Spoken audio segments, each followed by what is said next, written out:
Mid Maneru నుంచి వస్తున్న right side canal. ఈ రైట్ సైడ్ కెనాలు ప్రధానంగా ఏంటంటే ఇందుర్తి గ్రామం దగ్గర నుంచి వెళ్ళి ప్రారంభమై 34వ కిలోమీటర్ దగ్గర ప్రారంభమై 75వ కిలోమీటర్ వరకు దాదాపు 37 కిలోమీటర్ల పాటు ఈ ప్రధాన కాలువ అనేది ఉంది.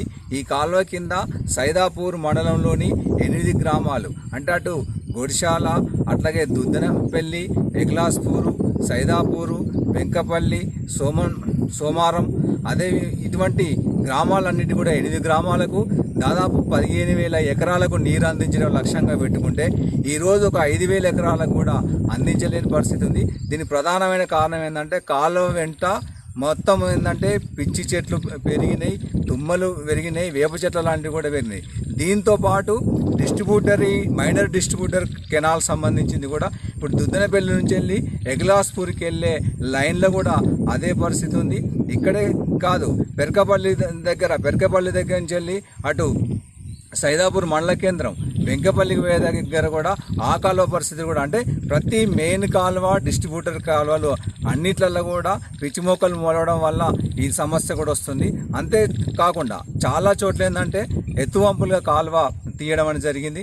అందుకోసం ఏంటంటే రాష్ట్ర ప్రభుత్వం తక్షణం జోక్యం చేసుకొని ఈ మొక్కలు తీసేయడంతో పాటు సిమెంట్ లైనింగ్ అనేది ఏర్పాటు చేయాలి. సిమెంట్ లైనింగ్ ఏర్పాటు చేయడం వల్ల మాత్రమే ఎత్తు ప్రాంతంగా ఉన్న సైదాపూరు మండలానికి సంబంధించిన నీళ్ళు అందే పరిస్థితి ఉంటుంది. ఈరోజు ఏంటంటే మోటార్ల ద్వారా, చిన్న చిన్న బావుల ద్వారా, అట్లాగే వర్షం పడితే చెరువుల ద్వారా మాత్రమే పారకం వస్తుంది తప్ప ఈ కెనాల్ తోటి పెద్దగా ఉపయోగం అనేది జరగట్లేదు. అంటే మిడ్ మానేరు ప్రాజెక్టు డిజైన్లో ఒక ముఖ్యమైన నీటిపారుదల సంబంధించిన రైట్ సైడ్ కెనాల్లో ఒకవైపు గౌరివెల్లికి, గండివెల్లికి నీళ్ళు అందించడంతో పాటు ఇటు తిమ్మాపూరు ఎత్తైన ప్రాంతాలకు, చిగురుమాడి మండలంలోని గ్రామాలకు, సైదాపూర్ మండలంలోని గ్రామాలకు నీరు అందించడం ప్రధానంగా లక్ష్యంగా పెట్టుకున్నాం. ఎప్పుడో ప్రాజెక్టు సంబంధించిన కెనాల్స్ 2007లో ప్రారంభమైంది.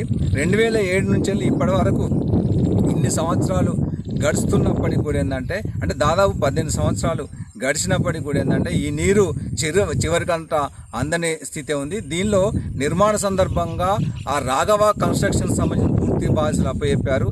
ఇది ఈపీసీ పద్ధతిలో అంటే డిజైనింగు, ప్లానింగు, ఎక్స్కావేషను అంతా కూడా వాళ్ళే తీసుకొని అంటే సింగిల్ మేనేజ్మెంట్ కింద, సింగిల్ ఓనర్ కింద ఈ ప్రొక్యూర్మెంట్ కానీ, ప్లానింగ్ కానీ, అట్లాగే ఎంత మెటీరియల్ పర్చేసింగ్ కానీ, అట్లాగే కన్స్ట్రక్షన్ కానీ ఇదంతా వాళ్ళే బాధ్యత తీసుకొని చేయాలి. కానీ చాలా చోట్ల ఏంటంటే ఈ లెవెలింగ్ మెయింటైన్ చేయకపోవడం వల్ల కాలువ కొన్ని చోట్ల అంటే ఉదాహరణకు ఎగ్లాస్పూర్ తీసుకుంటే గ్రామానికి ఇటువైపు అటువైపు కాలువ లోతుగా ఉంది.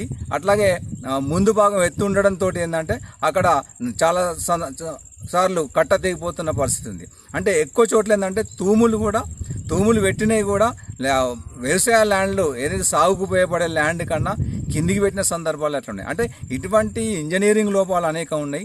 ఇటువంటి పైన కూడా చర్యలు తీసుకోవాలి, ఇవన్నీ కూడా సవరించాలి. అదే టైంలో ఏంటంటే దీనికి తక్షణం ఏంటంటే స్థానిక మంత్రిగా ఉన్నారు, ఎమ్మెల్యేగా ఉన్నారు, ఈ మండలానికి ప్రాతినిధ్యం వహిస్తూ ఉన్నారు. పొన్నం ప్రభాకర్ కూడా దీనికి కావాల్సిన నిధులు కేటాయించి దీన్ని అభివృద్ధికి చేయాలి, ఇక్కడ రైతాంగాన్ని ఆదుకోవాలి. లేదంటే సిపిఎం పార్టీ ఆధ్వర్యంలో రాబోయే కాలంలో పెద్ద ఎత్తున ఈ సమస్యలకు రైతులందరినీ కూడా కలుపుకొని ఉద్యమిస్తామని చెప్పి తెలియదు.